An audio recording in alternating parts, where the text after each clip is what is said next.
Alhamdulillah wassalatu wassalamu ala Rasulillah Nabiyyina Muhammad ibn Abdullah wa ala alihi wa sahbihi wa mawala, amma ba'd.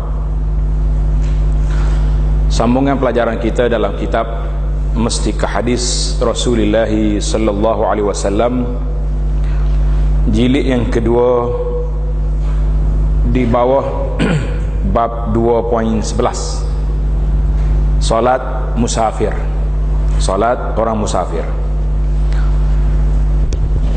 Bab ini duduk di hadis yang ke-205, hadis 205. Alhamdulillah, dengan kemudahan alat-alat pengangkutan zaman kita hari ini, kita nampak orang musafir hari ini selesa. Kalau tak bagi jamak pun boleh. Tapi syariat Islam ini dia tak kira orang, dia kira keseluruhan. Keseluruhan artinya bila musafir akan ada susah. Jangan kata sekarang ni musafir dengan flight, dengan kapal terbang susah. Nak sampai airport jalan jam, sampai airport pula Masya Allah tabarakallah kita lari begitu pecut, takut kena tinggal kapal terbang, sampai-sampai delay pula 2 jam. Jadi kepenatan itu mungkin penat dari sudut fizikalnya dan penat juga dari sudut perasaan.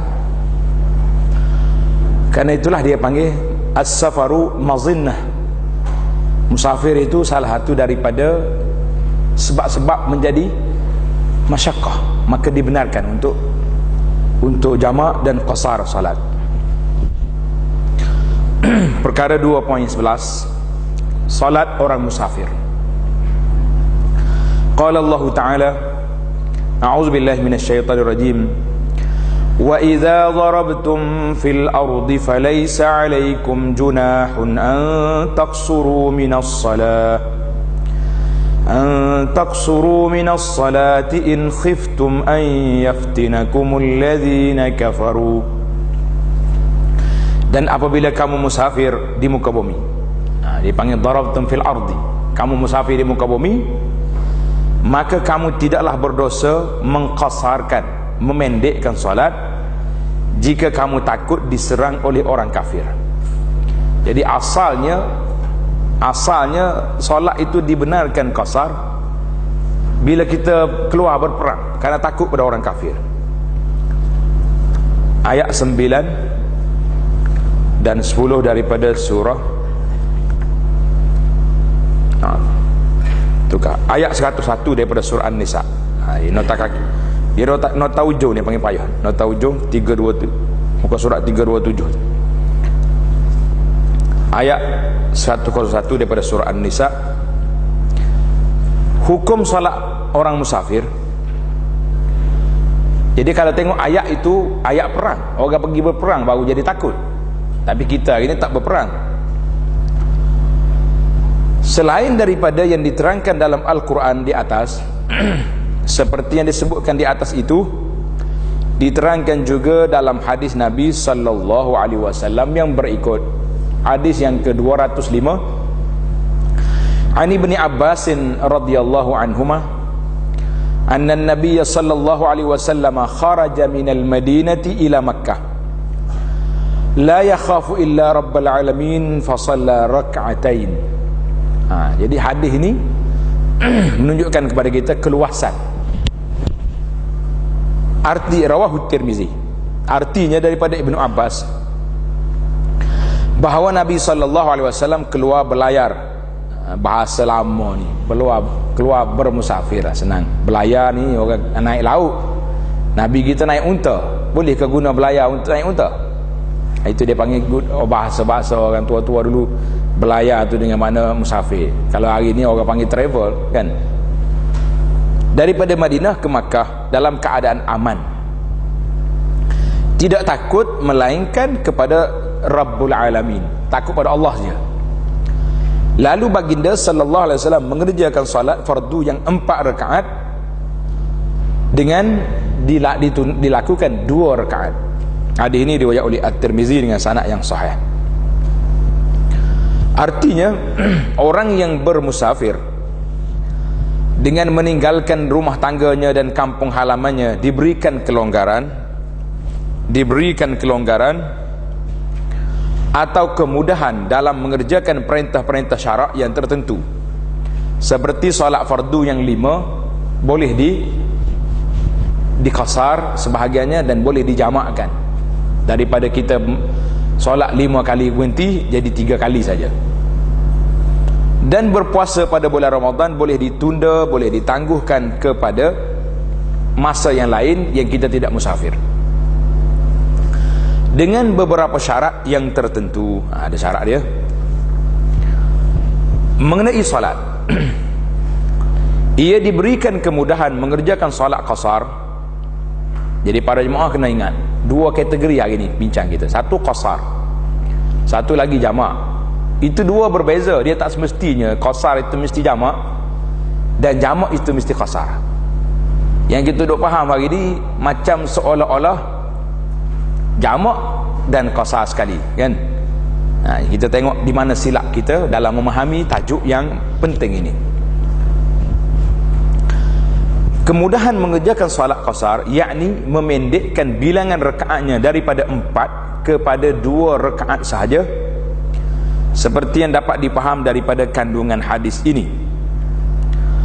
Menurut hadis-hadis yang lain, bahkan telah ijma'.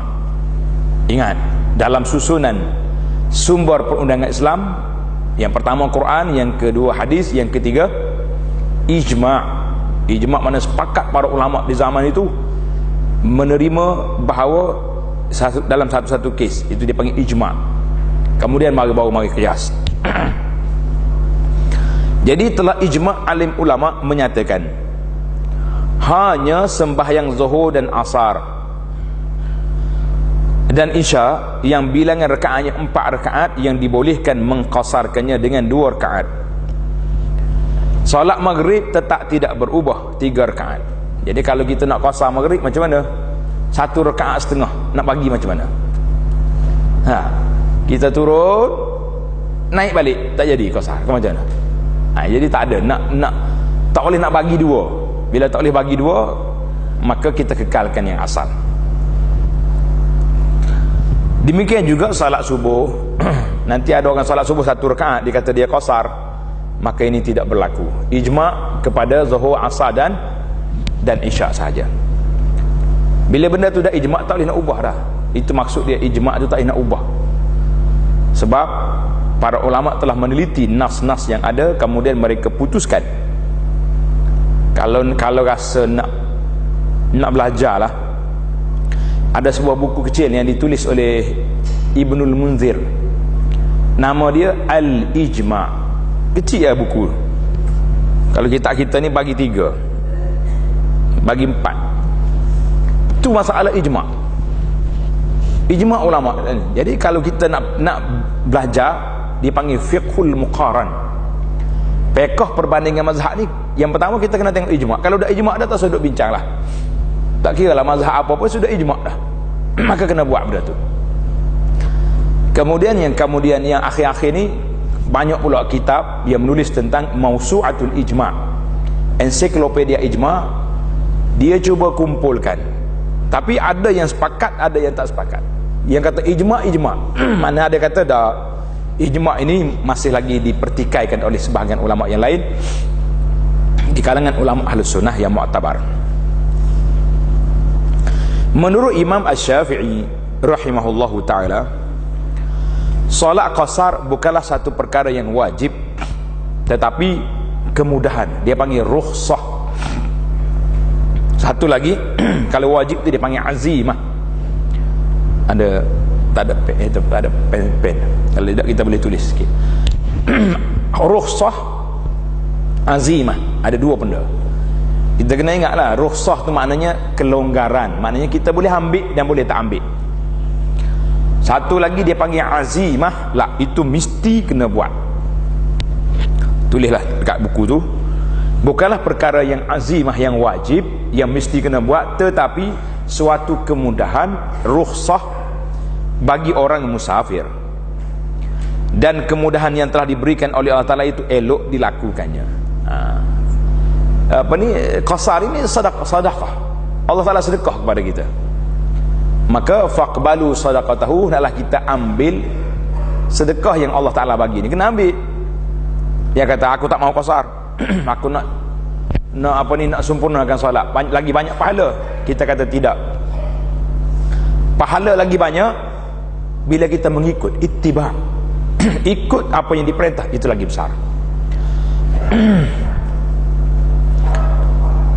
Artinya kita diberi pilihan lah, boleh nak qasar, boleh tak qasar, tapi ambillah yang qasar, kerana itu sedekah daripada Allah Azza wa Jalla.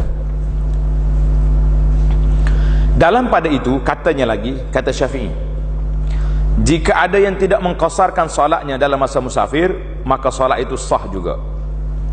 Demikianlah kesimpulan masalah ini menurut huraian Imam Asy-Syafi'i rahimahullahu ta'ala.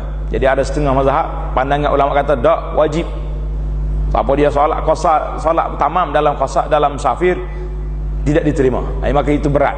Jadi kita kata boleh dua-dua, tapi afdalnya qasar. Jelasnya orang musafir diberi rukhsah, kelonggaran oleh Allah Ta'ala di dalam mengerjakan perintah-perintah syarak yang tertentu.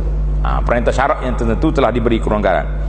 Ia dibenarkan mengqasarkan salatnya, dan ia juga kalau musafir dalam bulan Ramadan dibenarkan meninggalkan puasanya, kemudian mengqadakkan puasa itu pada masa yang lain. Artinya kita juga diberi pilihan. Waktu kita musafir, kita boleh makan Ramadan, tapi ingat balik, fa'iddatun min ayamin ukhar, kena ganti. Kalau rasa nak ganti payah, puasalah.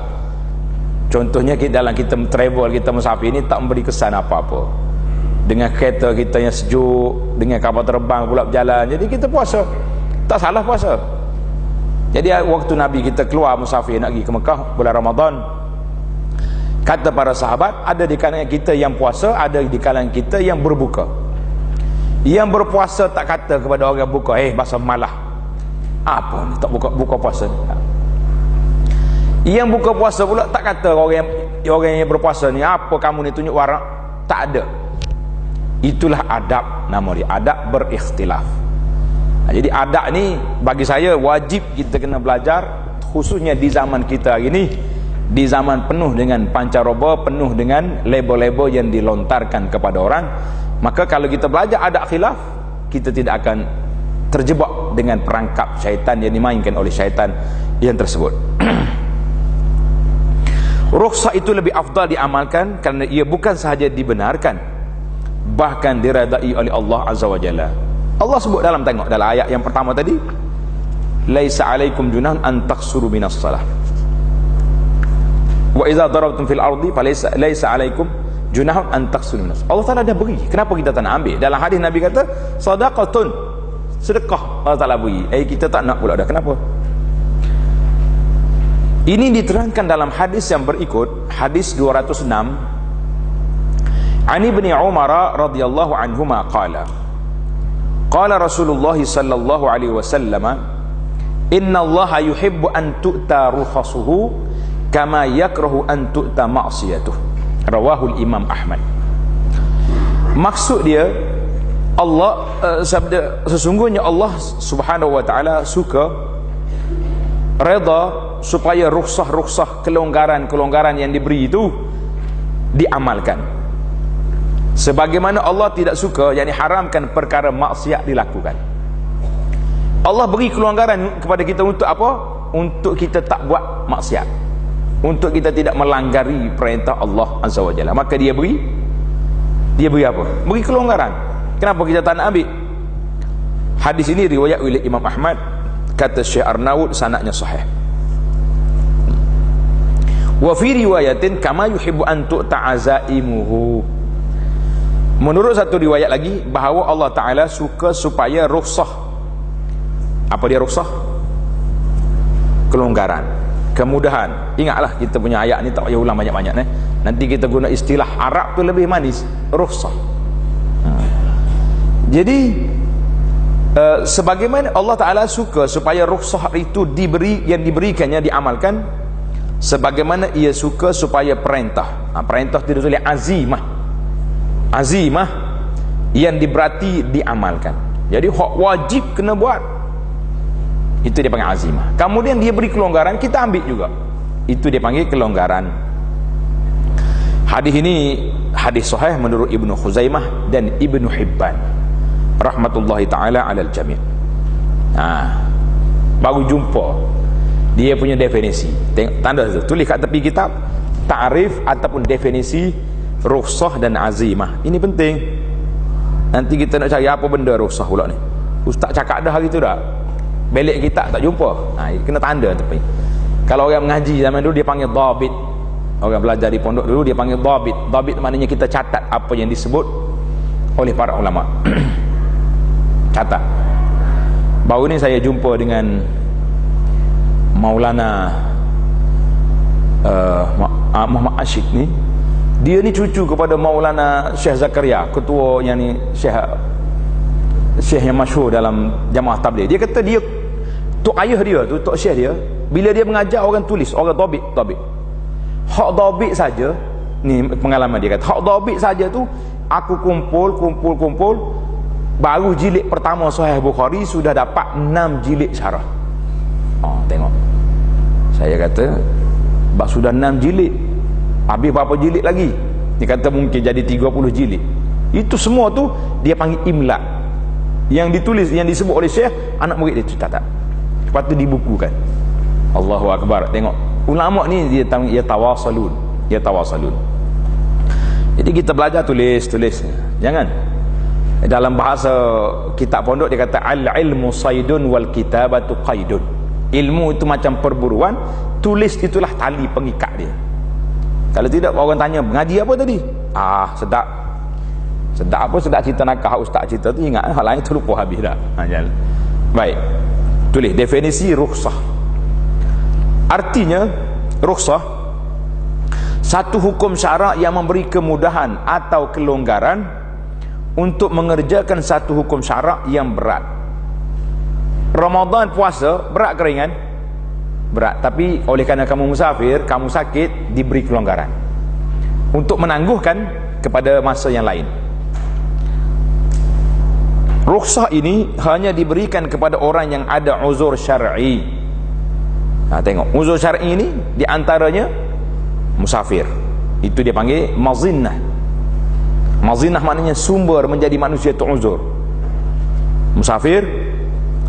Yang kedua sakit, atau itu yang ketiga, atau tu sedang menghadapi sesuatu kesukaran yang tidak dapat dielakkan, dia panggil darurat. Kita tak sakit, tak musafir, tapi ada kalanya darurat yang begitu sempit, maka iza dhaqal amru ittasa'a. Dalam bahasa ulama usul fiqh dia kata iza dhaqal amru ittasa'a, bila benda tu sempit jadi luas. Macam kita ni tersempit ni, darurat gini ni, maka dia akan jadi luas. Macam orang yang berjalan tak ada makanan kan, dia jumpa bangkai haiwan, dia boleh makan. Bukan halal bagi dia, harus bagi dia. Kita kena beza di antara benda tu halal, tak jadi halal, tapi harus makan, tidak berdosa. Baik, berapa punca keuzuran? Musafir, sakit, darurat. Definisi azimah, dia punya takrif. Azimah pula ialah perintah syarak yang diberati mengerjakannya dan tetap tidak berubah menurut keadaan asalnya. Itu dia panggil azimah. Macam solat tak berubah, 4 rakaat kena buat, tapi bila mari keuzuran musafir, dia tukar, yang 4 jadi 2 waktu jadi 1. Itu dia panggil azimah ni, mari daripada rukhsah. Hadis ini menerangkan dasar kemudahan yang terdapat dalam agama Islam sebagaimana yang ditegaskan oleh Allah Subhanahu wa taala dalam Al-Quran. Allah sebut apa ni? Yuridullahu bikumul yusra wa la yuridu bikumul usra. Allah menghendaki kamu beroleh kemudahan dan ia tidak menghendaki kamu menanggung kesukaran. Tengok ayat kita ni dalam surah Al-Baqarah ayat 185. 185.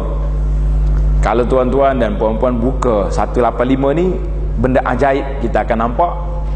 Sebab ayat ini betul-betul duduk di tengah-tengah ayat puasa. Dia buka Quran yang ada tu, tengok. Ayat ini duduk di celah ayat puasa. Syahrul Ramadan alladzi unzila fihi al-Quran hudan lin-nasi wa bayyinatin minal huda wal furqan faman syahida minkumus syahra falyasum. Kemudian wa man kana minkum maridan aw ala safarin fa iddatun yuridullahu bikumul yusra. Ketika Allah Taala turunkan ayat wajib berpuasa, kemudian dia ada pengecualian, ada clause kat situ. Dia kata wa man kana minkum maridan aw ala safarin. Siapa dia musafir ataupun sakit, fa'iddatun min ayamin ukhar. Di ujung ayat, di bawah ayat ni, yuridullahu bikumul yusra. Allah nak kamu senang, wala yuridu bikumul usra. Allah tak mahu kamu susah. Maka timbullah kata-kata yang masyhur di kalangan para ulama bahawa agama itu mudah, bukan susah, tetapi tidak boleh mempermudahkan agama. Beza tak beza dua ayat tu? Agama mudah, tapi mempermudahkan agama boleh? Tak. Kalau kita kata, kenapa tak solat asar lagi ni? Dah gelak dah ni. Agama itu mudah. Tak. Kita kata itu mempermudahkan agama. Nanti aku qada lah habis. Tak ada macam tu. Mesti kena solat. Cuma kadang-kadang ia menyusahkan, memayahkan agama ni bukan agama kita. Kita yang buat susah. Sampai peringkat rasa jam dengan hukum hak agama lah. Kita mengatakan agama itu senang, mudah ni. Bukan kita kata, Allah kata. Cuma macam mana kita nak suruh nampak mudah, nak suruh nampak senang itu, ini kita belajar cara perlahan-lahan. Dan firman Allah Ta'ala lagi, wa ma ja'ala 'alaikum fid dini min haraj. Dan ia tidak menjadikan kamu menanggung sesuatu keberatan dan susah payah dalam perkara agama. Tengok 8 surah Al-Hajj ayat 78. Al-Hajj ayat 78. Mana Allah Ta'ala tidak nak susahkan kita dengan sebab agama. Allah beri agama kepada kita untuk kita mendapat keredaan dia. Allah beri agama kepada kita untuk kita dibawa masuk ke dalam syurga. Allah beri agama untuk dia nak naikkan darjat, nak turunkan darjat. Itu dia. Kalau kita berpegang dengan agama betul-betul, darjat kita naik. Tapi kalau kita tak berpegang betul-betul, darjat kita turun. Itu dia panggil agama itu bukan susah, tetapi batu ujian. Batu ujian, garis pemisah. Nak tengok orang ni baik ke tak baik. Liyabluwakum ayyukum ahsanu amala. Ingat kan bacaan kita setiap malam surah Al-Mulk. Baca tak baca? Alhamdulillah. Malam baca. Nak tidur baca surah Al-Mulk. Jangan duk baca muka lain, duk baca WhatsApp tak ada kerja. Sebut hal tu suka lalu. Kenapa? Itulah realiti kehidupan hari ni. Kalau saya tak sebut, kita ketinggalan zaman. Macam mana boleh tak sebut ni? Benda yang sangat penting kan? Jadi kita kena sebut benda tu. Itulah bala, itulah ujian pada kita. Maka kita pandai-pandai gunalah.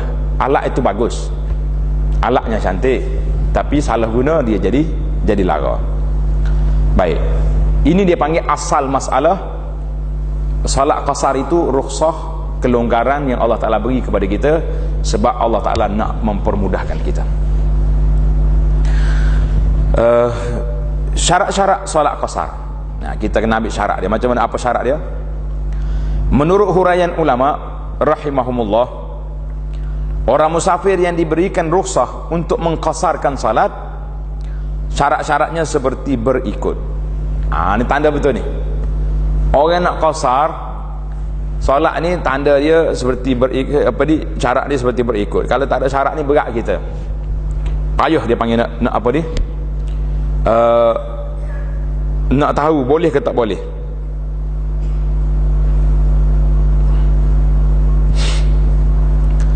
Yang pertama, tanda itu yang pertama, perjalanan itu dengan tujuan yang baik. Perjalanan itu dengan tujuan yang baik, maknanya bukan untuk maksiat. Kalau nak pergi mana ni awak ni? Dia kata saya nak pergi merompok contohnya, nak pergi mencuri tak? Boleh ke tak boleh? Orang tu qasar salat, jawabnya tak boleh. Tapi kalau perjalanan baik, baik di sini tak kira lah. Kalau nak pergi umrah, nak pergi haji, nak pergi tu, dia panggil perjalanan ibadat. Ni perjalanan biasa kita. Saya ni banyak sekali ditanya oleh orang, kalau sekali-sekala ada perhimpunan besar dekat Bukit Jalil tu, Ustaz, pukul 4 tu dah ada dekat Bukit Jalil. Khusyuknya dia punya semangat dah. Nak berlawan pukul 8, pukul 4, pukul 3 sampai. Dia mari daripada jauh, travel. Mari daripada sana sini sampai awal. Nak masuk lambat takut jam. Apa kita nak kata? Boleh tak boleh qasar? Asal perjalanan itu harus ke haram? Harus. Kalau harus boleh, tak ada jadi masalah. Itu je. Hukumnya kita letak gitu, harus ke haram. Kalau kita kata musafir ni haram, bahaya. Kalau bah aksiden mati, maknanya mati dalam maksiat kita.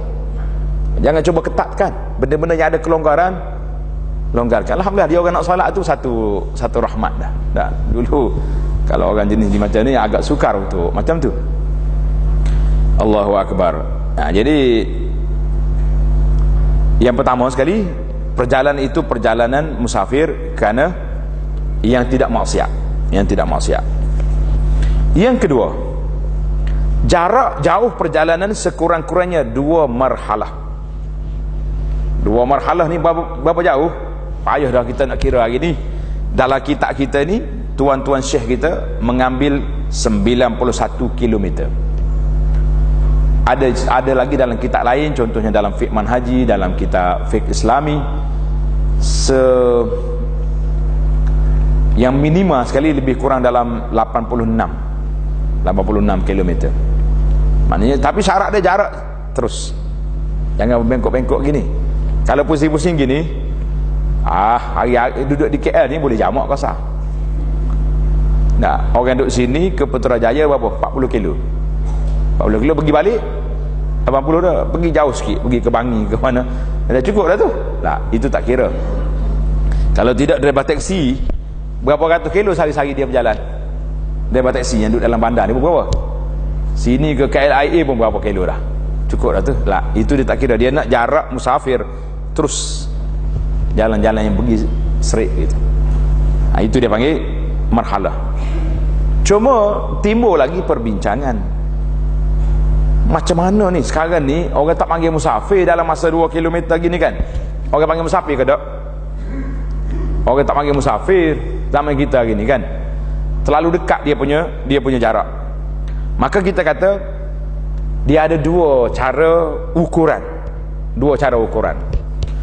Satu cara perjalanan mengikut masa. Contohnya dia kata perjalanan masiratu yaumin wa lailah, perjalanan 1 hari 1 malam. Dulu kalau orang berjalan 80 kilo ni berapa hari? 1 hari berjalan. Ke lebih dah. Di antara Mekah dengan Madinah 450 km. Sekarang lebuh raya Nabi SAW berjalan 8 hari 8 malam. Maknanya 8 bagi 4 berapa kilometer 1 hari? 50 km 1 hari. Ini 1 hari 1 malam 80 km jarak. Jadi kalaulah kita nak guna masa 1 hari 1 malam, kalau kita berjalan dengan flight, kapal terbang, 1 dunia dah boleh pergi. Jadi para ulama kata kalau tak kira masa, maka kita kira jarak. Nabi kata di antara Mekah dengan Jeddah, di antara Mekah dengan Taif, itu cara kira-kira. Maka para ulama ukur Mekah, Jeddah, Mekah, Taif ni lebih kurang 80 km lebih. Betul lah tu, dia punya cara. Jadi kalau tak boleh nak ukur dengan jarak, maka kita ukur dengan tak boleh nak ukur dengan tempoh hari, kita kena ukur dengan jarak apa ni, jauh perjalanan. Ini marhalah. Ada juga sebahagian daripada masyarakat ini dia ambil pandangan yang mengatakan asalkan musafir,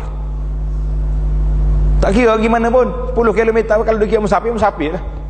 lah kita mengatakan tahdid, menetapkan jarak itu seperti dalam kitab fiqh kita ni lebih selamat. Sebab kalau tidak kita tak tahu kawan tu musafir ke tidak, tiba-tiba jamak selalu dia. Berapa jarak awak? Tak kira lah segi musafir. Jadi berapa jauh? Jadi tak ada jauh, tak ada jarak, semua orang akan qasar musafir, akan jamak selalu, maka itu jadi masalah pada kita. Jadi kita ambil lah fiqh dalam mazhab ni cukup dah. Kalau tanya, kalau kira dengan otak kita, tentulah kita nak kata 91 km ni bukan musafir zaman kita ni. Kita kena letak paling tidak 200 km baru sesuai. Tak, dari sini ke 200 km ke mana? Ke Ipoh. Ipoh baru nampak musafir. Kita tak nak ubah syariat. Dah sebut dah dua marhalah, tapi sampai peringkat nak menetapkan jarak, tak ada jarak, asalkan kita rasa travel, maka itu tak ada had. Jadi ambillah yang ada ukuran tu lebih tenang dan lebih selamat. Syarat yang ketiga, menuju ke tempat yang tertentu. Mau nak gimana tu? Dari sini nak pergi ke Kota Baru, nampak jarak? Nampak. Dari sini nak pergi ke mana sini? Ke 100 km ni mana yang boleh qasar? Ke Seremban. Seremban cukup dah. Melaka lah. Pergi Melaka, pergi ke Melaka. Biar ada jarak yang kita nak pergi ke mana. Tapi kalau kata awak nak pergi mana? Sajalah, tenang-tenang fikiran. Kan? Nak gimana tu? Saja tenang fikiran. Pusingnya kereta tahu entah ke mana. Ada juga manusia lagi ni. Biasa dia lepas kelahi dengan bini ke, dia balas dengan siapa-siapa dah. Dia tak tahu nak gimana dia. Orang panggil lepas perasaan, jalan je. Sambil-sambil duduk ambil web kan namanya. Dia rokok kereta api sekarang ni. Tak tahu nak gimana. Maka orang ni tak boleh qasar. Tak boleh qasar. Sebab dia tak tahu jarak ke mana. Jadi orang yang tidak menentukan tempat yang hendak dituju tidak dibolehkan mengqasarkan sembahyang. Sampai ke tempat, dia tak tahu nak gimana, dia berjalan, dia ikut jalan. Dia isi minyak kereta dia penuh, jalan akhir sekali sampai ke Melaka contohnya. Melaka di sini sudah lebih daripada jarak qasar, maka dia boleh qasar lah bila sampai tempat.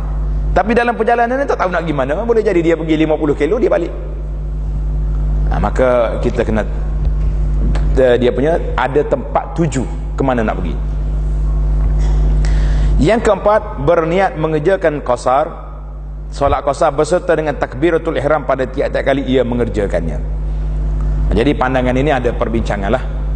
Dalam kitab kita kata kita kena masuk dalam takbir lagi. Allahu Akbar, kita kena niat qasar.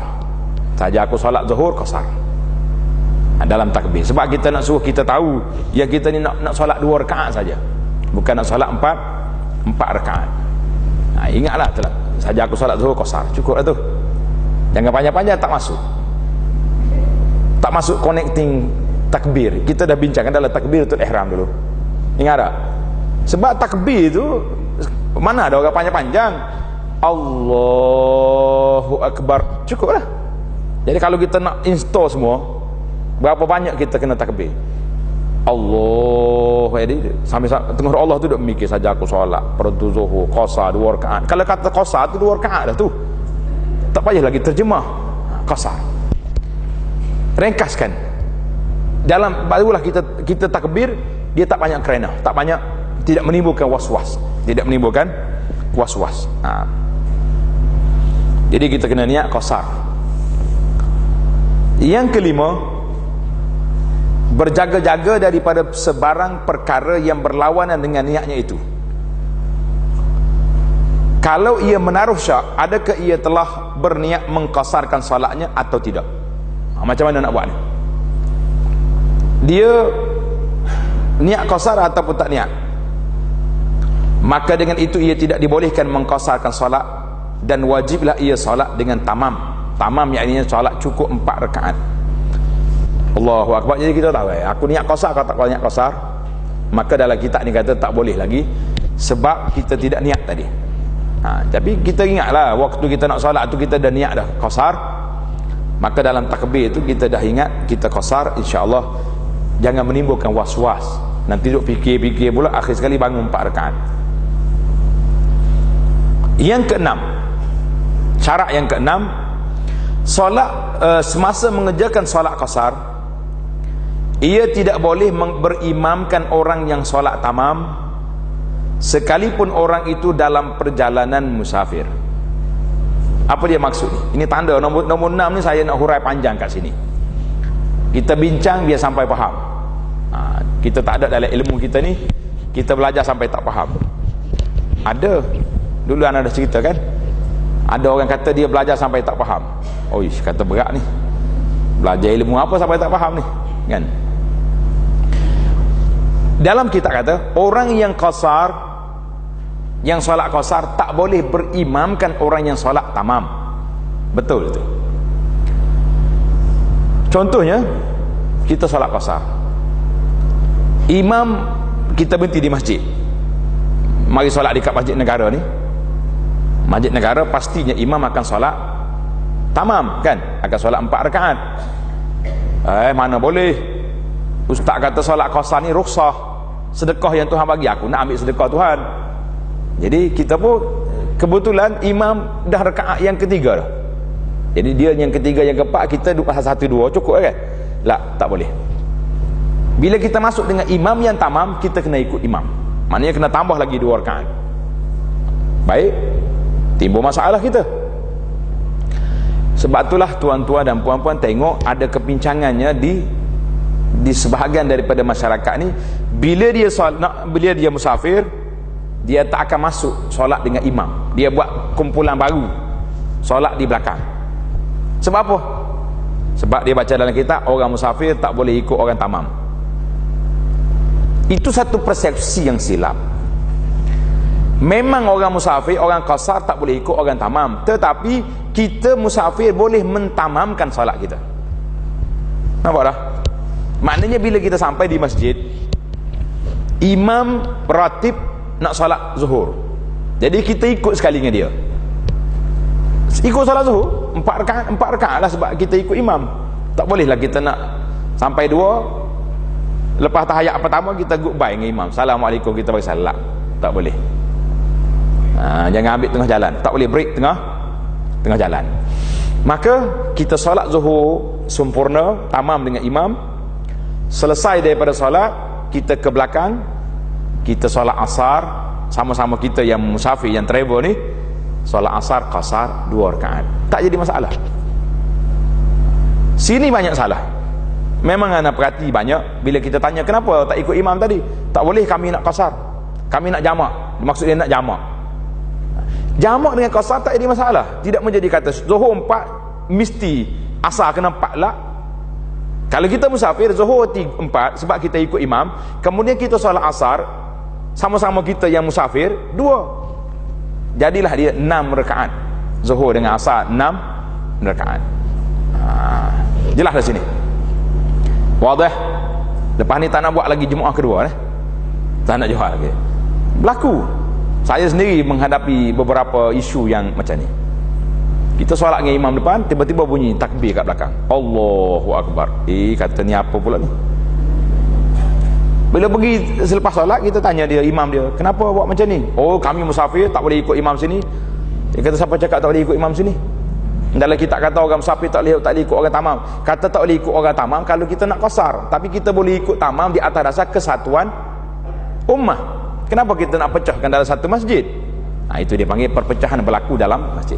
Kalau nak juga boleh, tangguhkan dulu, biar orang solat siap sempurna, barulah kita mula grup yang jamak ni.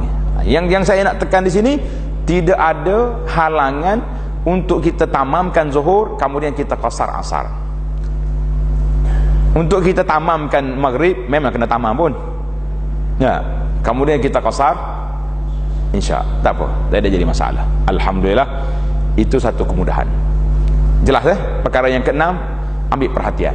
Kalau boleh perhatian ini memang diberi perhatian sangat-sangat, disampaikan kepada keluarga kita yang nak travel.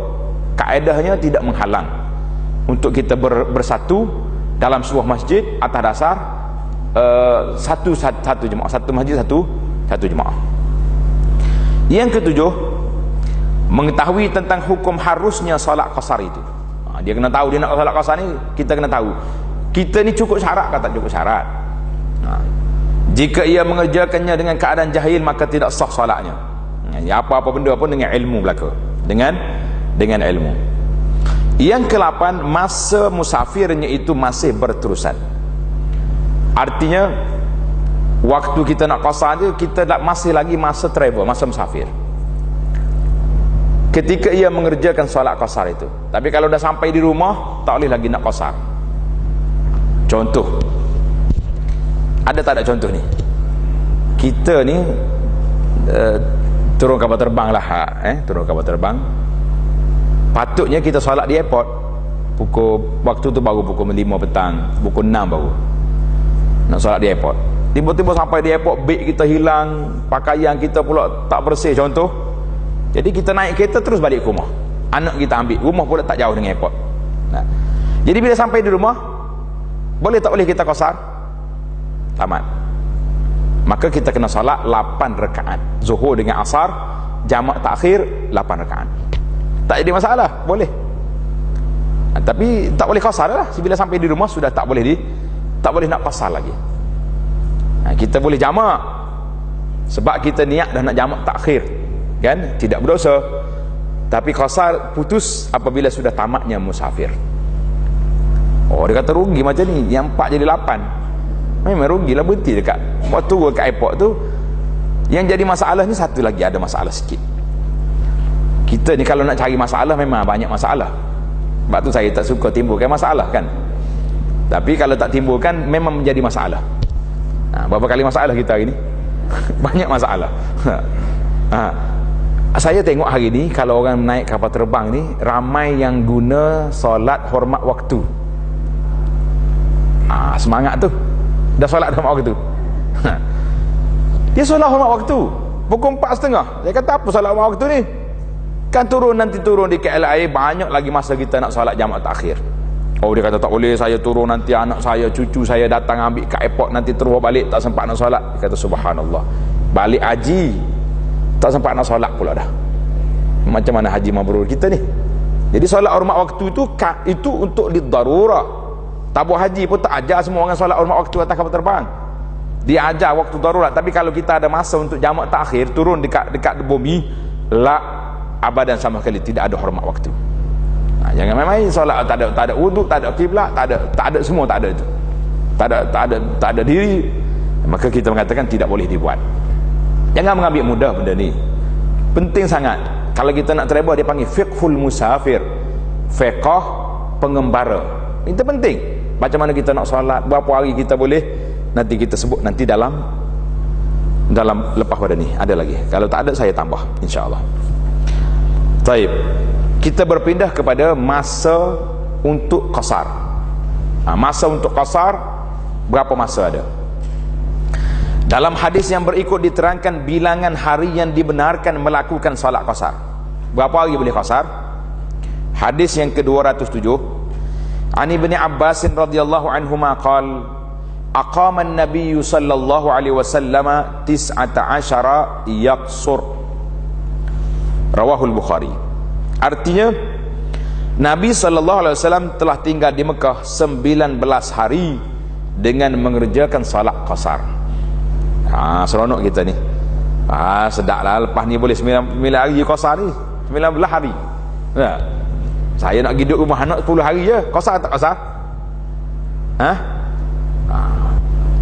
Jadi kalau nak lepas pada ni, kita nak pergi rumah anak jangan lebih daripada 2 minggu. Lepas 2 minggu tak boleh lah.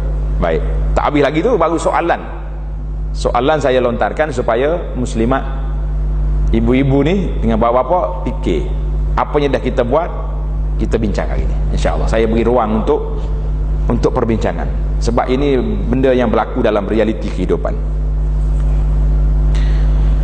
Tengok hadis ni sahih dalam Bukhari, tapi mana kisah dia panggil sababul wurud. Sebab hadis ni apa cerita? Peristiwa ini berlaku setelah Nabi SAW berhijrah ke Madinah dan bermustautin di sana. Mustautin mana dah mengambil Madinah sebagai tempat tinggal. Kita ni dalam istilah fiqh dia ada dua, muqim, mustautin. Muqim tu mana kita tinggal sekejap lah, pergi menyewa kat situ, dia panggil muqim. Mustautin ni dah jadi negeri kita situ. Raya pun tak balik dah kampung kita di situ. Itu dipanggil Mustautin. Cuma saya nak tanya, tahun bila Nabi kita hijrah? Bila Nabi hijrah? Tahun berapa? Nak tunggu ma'al hijrah pula baru nak jawab. Tahun 1 lah. Hijrah bila? Tahun yang pertama hijrah itu hijrah lah tu. Jangan duk cari tahun yang pertama hijrah. Nama dia Takwim Hijri. Ingat. Dia apa-apa cerita ni kalau tanya susah lalu dah. Bila tanya dia cari apa nak jawab ni. Kemudian pada tahun hijrah yang ke-8, mana tahun 8 hijrah, setelah Islam berkembang dengan kuat, baginda sallallahu alaihi wasallam berangkat ke Mekah bersama-sama kira-kira 10,000 daripada tentera Islam dan berjaya menguasai tanah suci itu secara aman. Bila ni? Bulan berapa Nabi kita masuk Mekah? Ya? Bulan berapa? Ini hadiah hari ni kita jawab. Jawabnya bulan Ramadan tahun yang ke-8. Patut kita besarkan tarikh-tarikh yang besar dalam sejarah ni, perlu diperingatkan kepada anak-anak kita. Bila mari Ramadan, sebut lalu. Ramadan tahun yang pertama, tahun yang kedua berlaku perang Badar. Ramadan bila lagi? Yang kau ada sebut nuzul Quran kan, syahrul Ramadan lazi unzila fil Quran, turun Quran, itu masyhurah. Semua bulan Ramadan semua orang bercakap, ahli tazkirah pun bercakap, siapa-siapa pun bercakap. Ramadan perang Badar kena sebut 17 Ramadan tahun berapa? Tahun 2. Kemudian Ramadan tahun yang ke-8, alhamdulillah inna fatahna laka fatham mubina. Allah Ta'ala dah beri Nabi kita ambil balik Mekah daripada Quraisy. Selesai. Tapi selepas daripada perang, tamat pembukaan kota Mekah, Nabi SAW tidak terus balik ke Madinah. Tengok ni. Maka Nabi kita menunggu pembukaan Taif. Dia panggil perang Hawazin, menawan kumpulan Hawazin. Maka Nabi kita tunggu. Dalam masa inilah baginda secara tinggal di Mekah selama 19 hari, mengerjakan solat qasar seperti yang disebut dalam hadis ini, kerana Nabi SAW dalam keadaan musafir. Dan sesudah itu baginda kembali ke Madinah, tempat mustautinnya yang baru. Tengok dalam hadis yang ke 208, An Imran ibn Husain radhiyallahu anhu qal ghazawtu ma'a Rasulillah sallallahu alaihi wasallam wa shahidtu ma'ahu al-fath fa aqama bi Makkah 18 laylatan la yusalli illa rak'ataini fa yaqul ya ahlal balad sallu arba'an fa inna qaumun safar. Rawahu Abu Daud. Artinya, kata Imran bin Husain, saya pernah turut berperang bersama dengan Rasulullah sallallahu alaihi wasallam. Saya berperang dan aku turut serta semasa baginda mencapai kemenangan pembukaan kota Mekah. Ramadan tahun 8. Lalu baginda tinggal di Mekah selama 18 malam. Tidak mengerjakan solat melainkan qasar. Qasar 2 rakaat. Tapi dia tak jamak. Jamak tidak. Ingat. Pasal tu saya kata jamak dengan qasar tu ada benda yang berbeza. Tak semesti jamak mesti qasar, dan tidak semestinya qasar itu mesti jamak. Berhenti. Dan baginda sallallahu alaihi wasallam memberitahu sidang jamaah. Jadi bila Nabi nak solat, Nabi kita beritahu, ya ahla Makkah atimmu fa inna qaumun safar.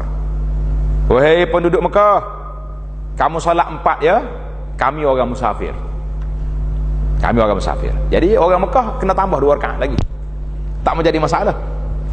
Contohnya macam saya hari ni musafir, mari KL. Kadang-kadang orang suruh jadi imam. Jadi boleh saya qasar 2 rakaat. Solat Isyak contohnya, saya boleh beritahu kepada jemaah, ya jemaah, sempurnakan solat 4 rakaat, saya musafir.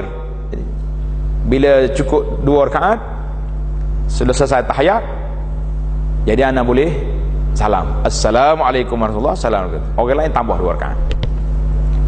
Nabi di Mekah, Nabi beritahu kepada jamaah, ya ahla Makkah atimmu, sempurnakan salat kamu, aku musafir. Jadi para sahabat yang tidak musafir, orang-orang Mekah dan sekitarnya yang tidak musafir, semuanya tambah 2 rakaat. Jadi bolehlah. Contoh kalau kita pergi rumah siapa-siapa lah, rumah keluarga, rumah anak, jadi ayah ni musafir, kata aku salat 2 rakaat, kamu anak cucu tambah, boleh buat. Tak kata saya musafir ni, awak jadi imam, jadi rugilah kita kena tambah 2, kita jadi 4. Kalau kita jadi imam, kita boleh buat 2, jadi orang lain boleh ikut. Tengok, kami sembahyang qasar 2 rakaat kerana kami kaum musafir. Hadis ni riwayat Abu Daud. Allahu Akbar. Jadi ada ulama mengatakan sanad dia lemah. Kata Al-Imam Al-Hafidh dalam At-Talkhisul Habir, hasanahu Tirmizi li syawahidihi. Imam Tirmizi kata hadis ni hasan kerana ada beberapa jalur lain. Tak apa, yang pentingnya menurut Imam Asy-Syafi'i rahimahullah, orang musafir dibolehkan mengerjakan salat qasar selama 18 hari saja, dan selepas itu ia adalah mengerjakan salat dengan tamam sempurna, cukup bilangannya seperti biasa.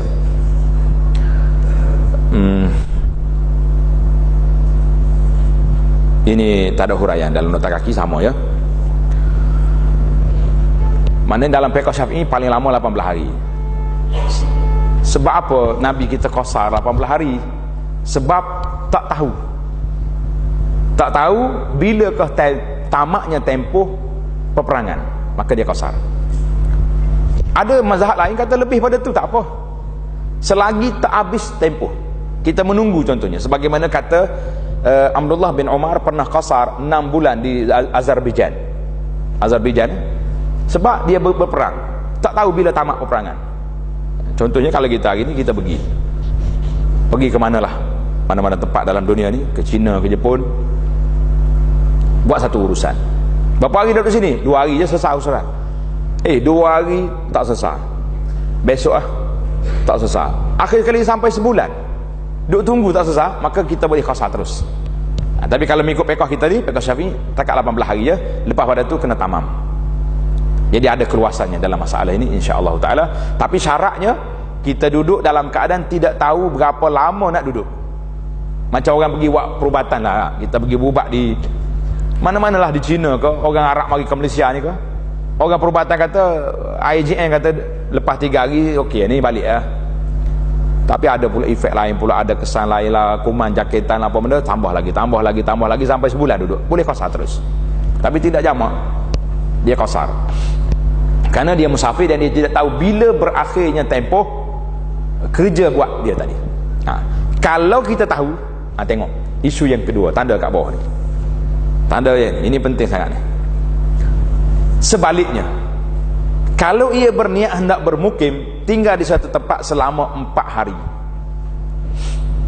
Nak pergi mana makcik dia tu? Nak pergi rumah anak. Berapa lama?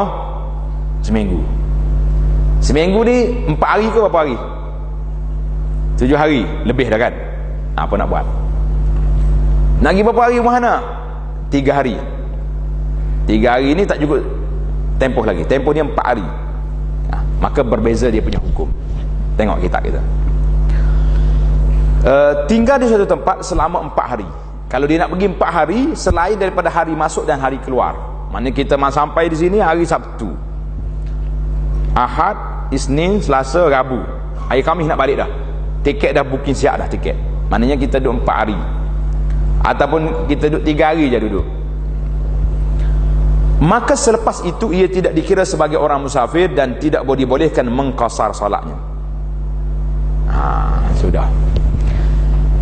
Jadi kalau kita memang niat nak duduk seminggu, bila sampai je rumah tempat kita nak pergi, putuslah qasar, tak boleh lagi. Yang banyak dibuat oleh orang hari ni salah faham. Dia kata tak apa, 3 hari pertama tu kita qasar dah dulu, sambil-sambil duduk jaga cucu tu qasar. Nenek ke macam nenek buat macam tu kah? Senyum lain macam dah. Tak nak mengaku dah hari ni tu. Hari ni sedap mengaku dah. Jadi Bila kita nak pergi lebih daripada 4 hari, tak masuk hari keluar dengan hari masuk, maknanya seminggu lebih pada 4 hari, bermakna orang ini sudah sampai di tempat dia nak pergi, tak ada lagi qasar. Sampai itu off lalu dah qasar. Dia boleh qasar dalam perjalanan saja. Dalam perjalanan saja. Jadi kalau lain kali nak pergi rumah anak, pergi 4 hari je. Esok terbang pula. Dari hari ni duduk pergi ke Kuala Lumpur, esok pergi ke Kuantan. Jadi qasar semua dia 2 bulan. Anak dia 10 orang. 4 orang seorang anak 4 hari. Berapa hari boleh qasar? 40 hari boleh qasar. Ingat dah apa permasalahan kita? Masalah kitanya kita duk faham 4 hari baru tak boleh qasar. Kalau kita memang sudah berniat nak duduk lebih daripada 4 hari di satu tempat, sampai satu tempat tersebut off, tak ada lagi qasar. Sampai tu solat macam biasa. Itu kaedah dia. Jadi jelas tak jelas ini ni? Kalau nak saya nak duduk 3 hari je, 3 hari tak apa boleh qasar lagi. 4 hari tak apa lagi, tak kira hari masuk hari keluar. Tapi lebih daripada itu, maka sampai dia boleh qasar dalam perjalanan, bila sampai tak boleh qasar, kena berhenti saja terus. Itu dia panggil masalah qasar. Ya.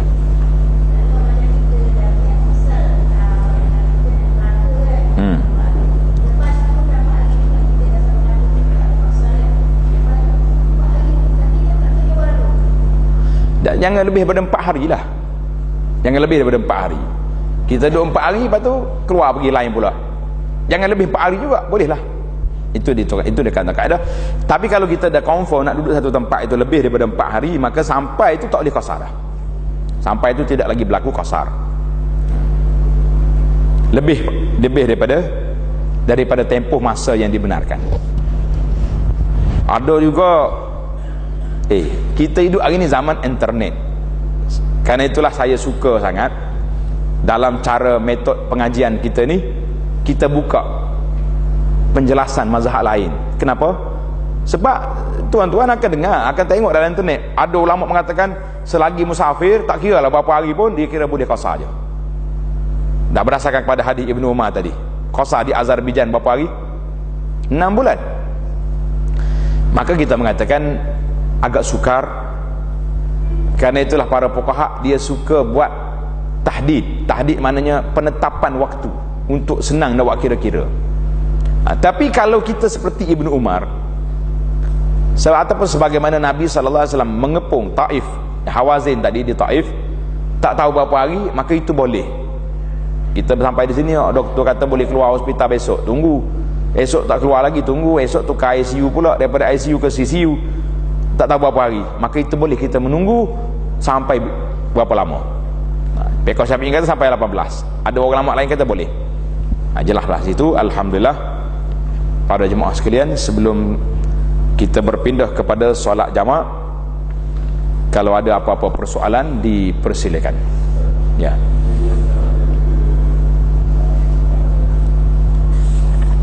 Jarak yang ke? Jarak? Ya.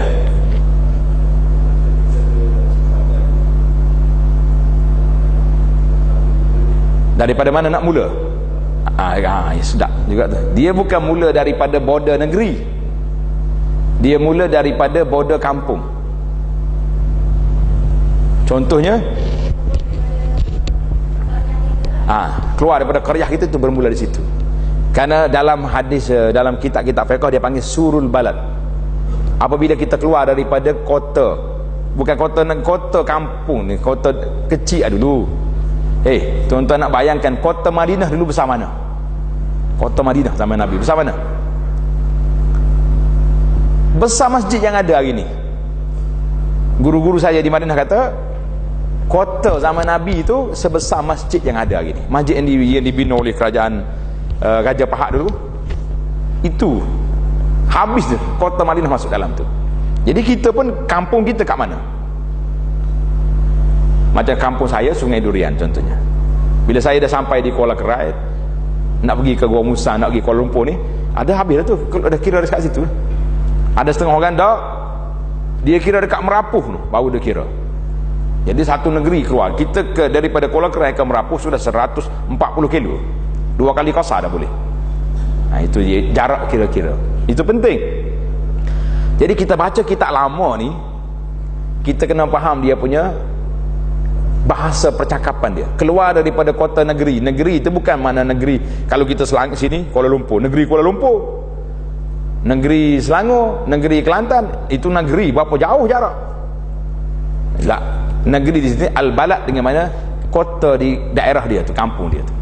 Yang mana kalau kita keluar daripada rumah kita, pergi sekejap, jumpa masjid, boleh jamak dah. Cuma timbul masalah, boleh tak kita terus qasar kat rumah ya?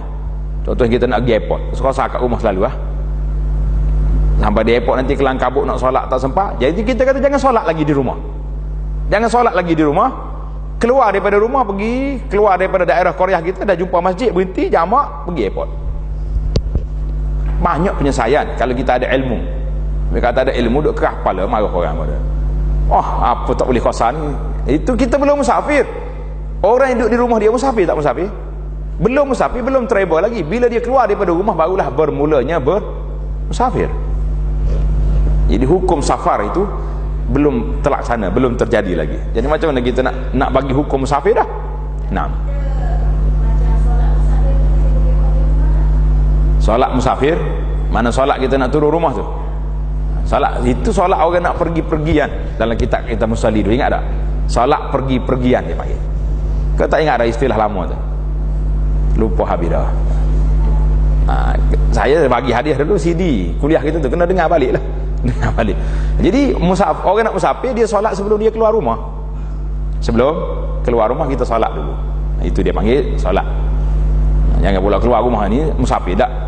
Solat keluar, nak keluar daripada rumah kita solat. Nah, tak kira lah kalau kita keluar pagi pukul 10 pagi, kita solat duha. Yang pentingnya solat lah sebelum kita tinggal rumah kita tu. Habis. Ada lagi soalan? Saya nak pindah ke jamak pula.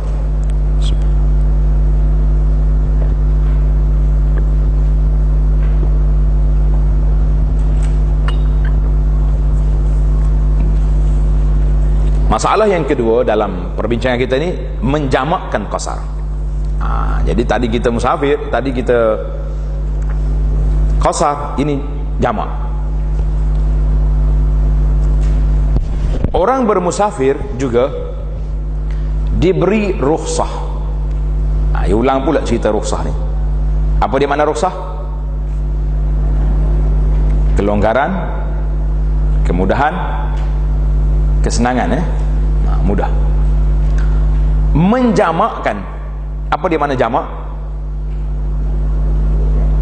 Mengumpulkan, campur, itu makna jamak. Solat qasarnya dengan jamak takdim atau jamak takhir. Mana kita kumpul 2 waktu solat jadi 1 waktu. Itu maksud jamak. Bukan boleh jadi 4 rakaat ya. Allahu akbar saja aku solat zuhur dan asar qasar jamak. Ada gitu? Ya, ada orang salah faham.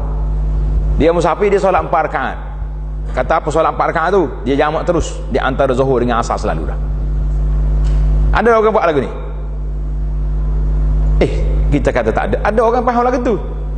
Maknanya dia jamak terus. Dalam solat tu 4 rakaat tu, zuhur dengan asar bos situ lalu. Ni nampak sangatlah dia tak mengajinya. Dia tak belajar terus. Jadi yang kita belajar ni tak ada jamak macam tu. Yang adanya 2 kali solat, 2 rakaat zuhur dan 2 rakaat asar. Jangan buat benda pelik kat kita. Tapi kalau buat benda pelik orang suka. Ini lagi bagus. Sekali solat je siasa sama masalah tak? Baik. Jamak ada 2 kategori. Satu dia panggil jamak takdim. Satu lagi jamak takhir. Tengok nanti dia punya definisi ada kat belakang. Kalau kita syarah dulu jadi 2 kali syarah. Masalah ini diterangkan dalam hadis yang berikut. Hadis yang ke-209. An Anas bin Malik radhiyallahu anhu qala kana an-nabiy sallallahu alaihi wasallam idza irtahala qabla an tazigha asy-syams akhara adh-dhuhra ila waqti al-'asr thumma nazala fajama'a bainahuma fa iza zaghatis syamsu qabla an yartahila shalla adh-dhuhra thumma rakib. Rawahul Bukhari wa Muslim. Maksud dianya daripada Anas bin Malik radhiyallahu anhum. Katanya, biasanya Nabi sallallahu alaihi wasallam dalam masa musafir, apabila baginda berangkat sebelum gelincir matahari, maknanya sebelum masuk waktu zuhur. Jangan pula tanya gelincir macam mana. Dengar ada cerita budak tanya ustaz dia. Kerana ustaz ni mengajar dalam kitab lama. Dia kata masuknya waktu zuhur apabila gelincir matahari. Murid-murid ni terpinga-pinga dia, macam mana matahari boleh tergelincir? Habis ustaz dia kata kalau matahari siapa yang nak angkat balik atas landasan dia tu. Dia ingat macam kereta api, dia macam kereta api pula dia punya matahari tu. Gelincir tu maksudnya matahari duduk tengah-tengah langit. Dalam bahasa hadis dia kata fi kabidis sama, tengah-tengah langit. Kemudian dia turun ke barat. Itu dia panggil gelincir. Mana turun daripada garisan dia tu ke barat, maka dia jadi gelincir. Apa Anas kata? Apabila baginda sallallahu alaihi wasallam berangkat sebelum gelincir matahari, yakni sebelum masuk waktu zuhur, ia menangguhkan solat zuhur hingga waktu asar. Mana Nabi kita akan gunakan jamak takhir. Ya, kalau kita kata kita mula travel kita ni pukul apa? Pukul 12 tengah hari, kan? Pergilah dulu. Dia kata 1 jam setengah lagi nak zuhur, tak boleh pergilah, pergi. Kenapa kita nak lambatkan perjalanan? Rugi masa. Pergi. Jadi kita akan solat jamak takhir dengan asar di mana-mana tempat nanti. Kemudian baginda turun daripada kenderaannya, lalu dia jamakkan keduanya, zuhur dan asar. Jadi Nabi kita tak solat zuhur, tak solat fardu di atas kenderaan. Dia solat atas kenderaan tapi waktu solat sunat. Solat sunat. Jadi hari ni kita alhamdulillah ada kereta besar-besar. Nah, kereta kita tu boleh solat atas kereta? Boleh. Kereta apa yang boleh solat ni? Yang kerusi dia boleh tukar sana sini tu. Beli yang tu. Kita kan duit banyak, alhamdulillah dah. Jadi kata kalau anak dia nak buat naik kereta mak ni, kata mau beli kereta, aku boleh solat atas tu. Jadi kalau kita travel satu malam nak balik kampung negeri jauh, kan, waktu hari perayaan jam pula, jadi kita duduk solat aja atas kereta, solat sambil duduk lah. Jadi boleh solat, alhamdulillah. Tapi Nabi kita bila dia solat fardu, dia akan turun daripada kenderaan.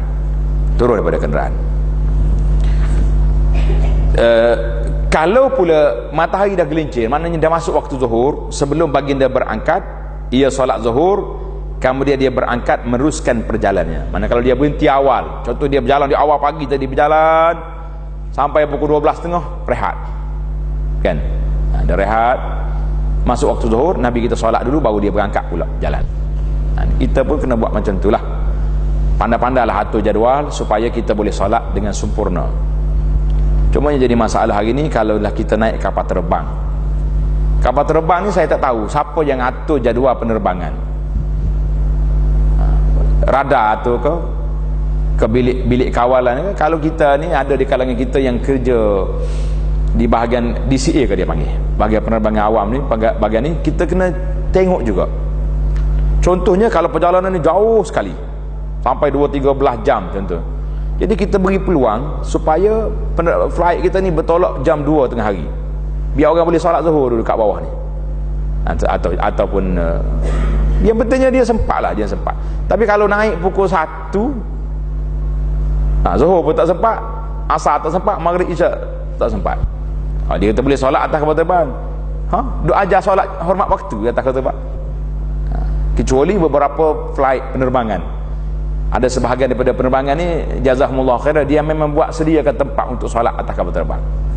Di antaranya penerbangan Arab Saudi Airline, ada kat belakang itu tempat solat. Saya suka naik ini sebab kita boleh solat, bukan setakat boleh solat, boleh berjamaah lagi, 7-8 orang boleh berjamaah. Jadi kita kena pandailah atur jadual, tengok sini. Maka jadi Nabi kita kalaulah dia dah mula berjalan, dia akan jamak takhir. Kalau belum berjalan dah masuk waktu, solat dulu baru pergi. Dalam hadis-hadis sahih riwayat Al-Hakim dan Abu Nuaim, letak bagi Abu Nuaim.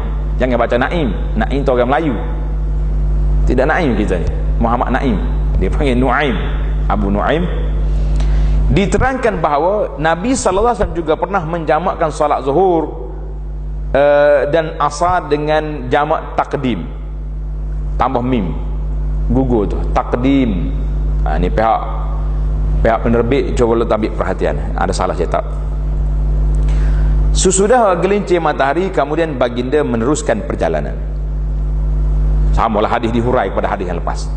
Dalam hadis yang lain, hadis Hasan riwayat Tirmizi daripada Muaz bin Jabal radhiyallahu anhu, diterangkan bahawa selain daripada solat zuhur dan solat asar, Rasulullah sallallahu alaihi wasallam pernah menjamakkan solat maghrib dan solat isya dengan jamak takdim dan jamak takhir. Jadi riwayat ini ada tambahan. Apa yang ditambah? Tengok kitab tu. Saya nak dengar jawapan. Ini dipanggil diskusi. Yang ditambah dalam riwayat ni apa?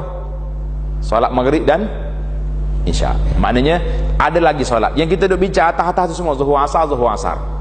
Riwayat yang kedua ni baru ada maghrib dengan isya. Artinya 4 solat ini boleh dijamakkan. Jadi dengan jamak takdim dan jamak takhir. Tengok definisi jamak. Apa makna jamak? Tulis takrif jamak. Tulis kat tepi kitab tu. Nanti balik orang tanya pula apa dia jamak-jamak tu. Jamak maksudnya menghimpunkan, mengumpulkan, mensatukan. Itu makna jamak. Jangan salah baris tu. Jadi makna lain pula. Takdim makna mendahulukan. Takdim makna apa? Mendahulukan. Jamak, apa makna jamak? Menghimpunkan. Takdim mendahulukan, maknanya awalkan. Lepas ni saya tak nak terjemah dah ni, nak sekali ni ya. Sebab itu istilah solat. Takhir, apa makna takhir? Menangguhkan, melewatkan. Itu makna takhir. Baik, kita ada 2 jamak. Satu jamak takdim, satu jamak takhir. Satu lagi jamak, ada satu lagi jamak jahil nama dia. Dia jamak subuh dengan duha. Itu nama jamak jahil. Ada jamak subuh dengan duha ni apa jamak tak tahu dia. Mazhab mana dia pakai mazhab. Saya dimaklumkan, dia kata ustaz jangan main-main. Ramai tu jamak dengan duha tu ramai. Dia bangun tu subuh tu kira sekali dengan jabat dah pukul 8 pagi je. Ni apa mazhab tak tahu ni. Baik. Solat fardu yang dibenarkan menjamakkannya ialah zuhur dan asar dan maghrib dengan isya. Dua ni je boleh. Subuh boleh. Subuh nak jamak dengan siapa? Dia tak ada kawan. Jamak dengan duha jawab dia ni. Mana ada tak? Ada jamak dengan duha. Allahu Akbar. Baik, kita akan ambil satu persatu. Salat subuh tetap seperti biasa. Jadi tak boleh nak jamak dia, tak ada kawan. Jamak takdim, apa makna jamak takdim? Ialah mengerjakan solat zuhur dan solat asar pada waktu zuhur. Jamak takdim maknanya jamak dipercepatkan. Mula dengan waktu zuhur dan ditariknya asar dalam waktu zuhur. Mula-mula salat zuhur 2 rakaat dan setelah memberi salam diiringi dengan salat asar 2 rakaat. Jadi jamak takdim. Jamak takdim mengenai maghrib dan isya pula ialah mengerjakan salat maghrib dan isya pada waktu maghrib. Mula-mula mengerjakan salat sembahyang maghrib 3 rakaat seperti biasa kerana ia tidak boleh dikasarkan, dan setelah memberi salam diiringi dengan salat isya 2 rakaat. Jadi berapa rakaat jadi? 5 rakaat. Salat maghrib dengan isya 5 rakaat, zuhur dengan asar 4 rakaat. Alhamdulillah. Itu jamak takdim. Jamak takhir, apa dia jamak takhir? Tengok definisi dia tu. Jamak takhir ialah mengerjakan solat zuhur dan solat asar pada waktu asar. Sebab kita dah tunda zuhur tadi ke dalam ke dalam waktu asar dengan syarat dia nanti dekat bawah ada syarat, dan mengerjakan solat maghrib dan isya pada waktu isya. Maghrib dengan isya kita solat dalam waktu isya. Cara mengerjakannya mula-mula solat zuhur kemudian diiringi dengan asar. Demikian juga halnya maghrib dan diiringi dengan isya. Tertib demikian wajib hukumnya semasa mengerjakan jamak takdim. Wajib jamak takdim, mesti zuhur dulu baru asar, maghrib dulu baru isya. Dan sunat pada jamak takhir. Ingat, kalau kita nak jamak takhir, boleh kita mula yang mana dulu? Nak mula maghrib dulu ke nak mula isya dulu? Boleh dua-dua. Jangan duduk masalah. Jangan ada masalah. Contohlah, kita berhenti di masjid, orang ada solat isya, boleh kita terus dia masuk solat isya dulu. Selesai solat isya, barulah kita solat maghrib. Ingat, solat jamak takhir boleh apa? Boleh tukar, sama ada maghrib dulu ke isya dulu. Sebab dua-dua tu dah masuk waktu belaka dah. Ada orang kata elok kita mula dengan tuan waktu dulu, isya dulu. Ada yang mengatakan elok tartib dulu, maghrib dulu baru isya, sebab itu tartib dia. Dua-dua tu dah jadi satu waktu dah. Tak boleh kita nak hujah kata isya lah dulu sebab dia tuan rumah, tuan waktu. Kita kata tak, dua-dua tu jadi satu waktu, kerana duanya telah dibenarkan oleh syarak supaya melakukan dua solat ini dalam waktu yang seterusnya. Jadi ingat dah. Ada orang tu bila berhenti masjid, tak ada, kami nak solat maghrib dulu baru isya, ini imam solat isya, tak mau ikut. Kita mengatakan itu silap teknikal. Bila jamak takhir boleh dimulakan mana dulu? Dalam jamak takhir kita dibenarkan mula dengan yang mana dulu? Wadih tu mana apa? Bahasa Arab wadih tu mana, jelas ke tak? Jelas dah. Jadi kita kena belajar bahasa Arab ni, rugi tak belajar Arab. Wadih, itu dia panggil jelas. Baik, kita berpindah kepada syarat-syarat jamak takdim. Menurut huraian ulama rahimahumullahu taala, syarat-syarat jamak takdim seperti berikut. Ingat ni, syarat jamak takdim seperti berikut. Yang pertama, ini jamak takdim, jangan tukar tempat. Mengerjakan lebih dahulu solat yang pertama, kerana waktu itu ialah waktu solat yang pertama, waktu zuhur. Macam mana asar nak langgar dia tak masuk waktu lagi. Kalau ia mendahului solat asar sebelum solat zuhur, tidak sah solatnya. Demikian juga halnya kalau ia mendahulukan solat isya sebelum maghrib. Kenapa isya nak pergi duduk depan? Kamu belum masuk waktu. Itu yang pertama, tertib, wajib tertib. Syarat yang kedua, menjamakkan, berniat menjamakkan solat pada waktu yang pertama. Macam mana nak niat ni? Bila masuk waktu zuhur, kita dah niat nak solat, nak berhenti nanti pukul ni jamak takdim kan. Bila masuk waktu, bila kita solat zuhur, kita kena niat sekali jamak asar dengan waktu zuhur. Dekat mana nak niat tu? Dalam takbiratul ihram, tak syarat kata Allah saja aku. Maka dalam kitab kita belajar usalli fardaz zuhri rakaat qasran rakaataini majmu'an, tak ada payah majmu'an, kali tak masuk connect, payah. Itu dia panggil format untuk kita belajar.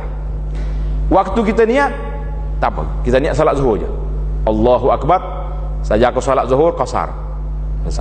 Jadi dalam solat yang 2 rakaat tu mesti ada connecting di antara dia dengan asar. Maka ketika itu dia niat jamak asar dalam waktu zuhur.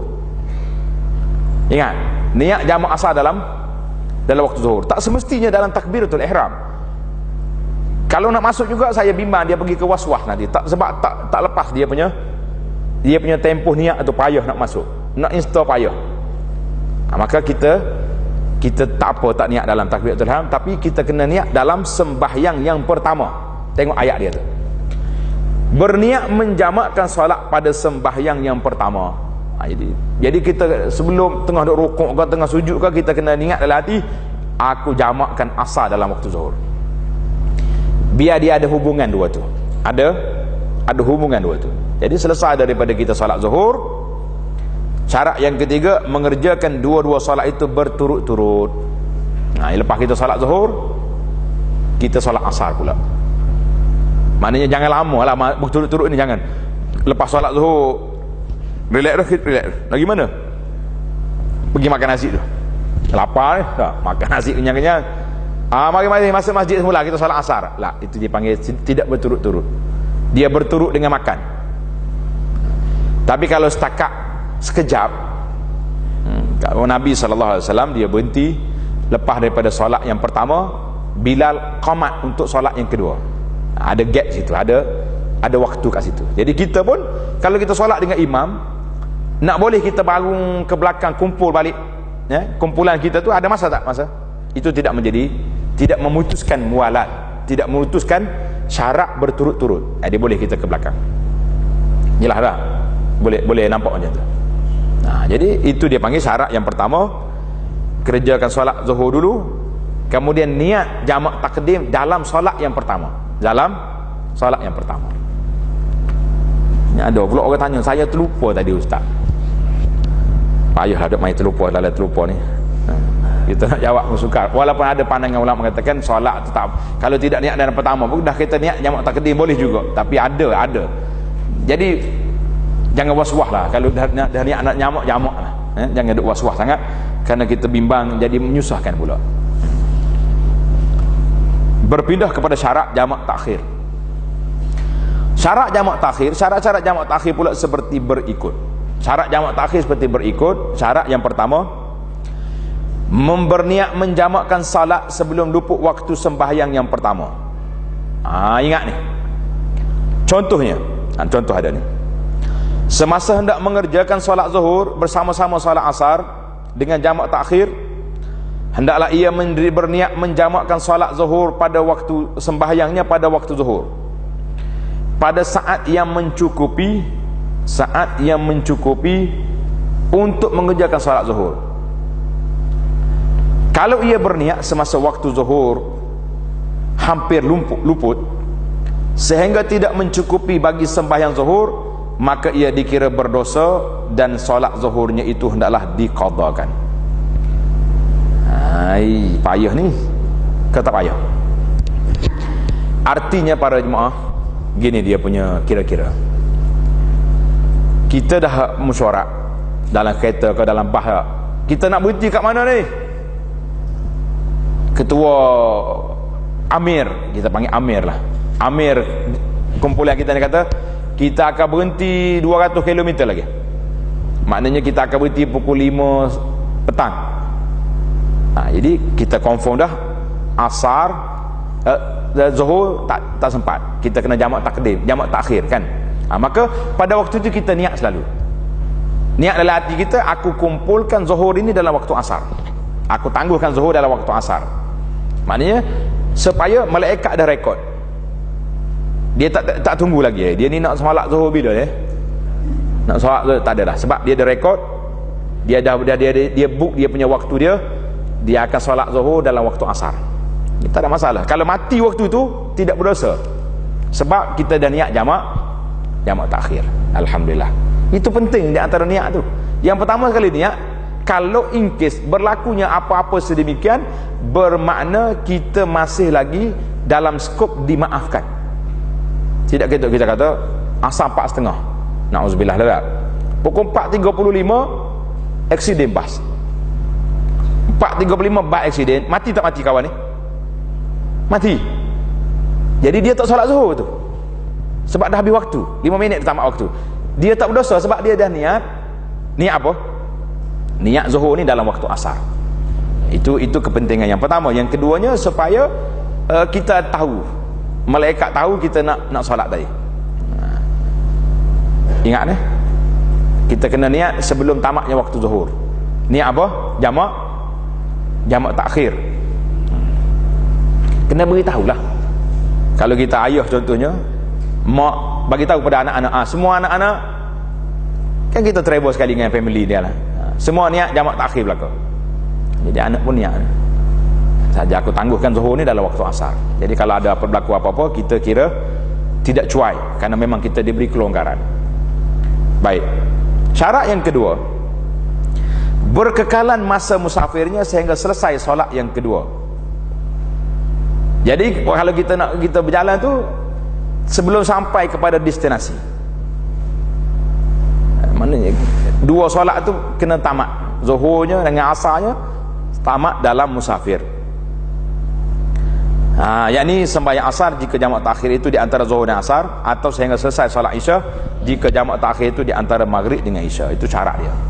Baik, kalaulah tak sempat sampai, kita lepas solat zuhur sampai dah rumah kita, ataupun kita memang tak berhenti solat pun, anak kita kata tak payah solat mak, berhenti kat rumah lah senang. Tambah-tambah budak-budak hari ni, kalau dia tengok mak dia bahasa jenis lama dekat tandas tu, dia pun pecuk cepat lah dah. Kita solat kat rumah lah senang dah, biar orang tua ni relax kat tandas dia tu.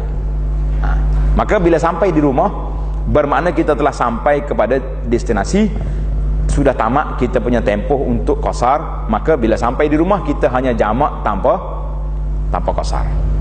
Bolehlah, tidak menyusahkan. Jamak di rumah. Jangan kejut pula, jamak di rumah tak boleh qasar lah. Tak boleh qasar. Alhamdulillah, tamatlah perbincangan kita tentang syarat.